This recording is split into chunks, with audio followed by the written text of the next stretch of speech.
Hey, you've been scrolling for a while. Why don't we take a break and look at some birds?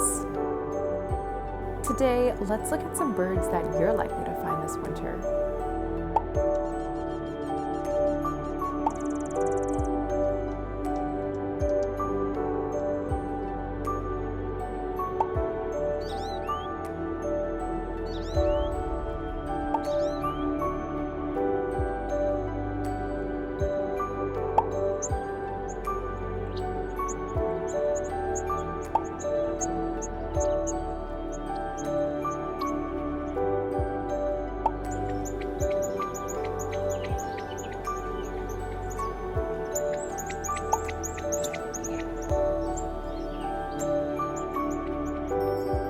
And don't forget, you can visit the Audubon Society page to take a bird break whenever you need.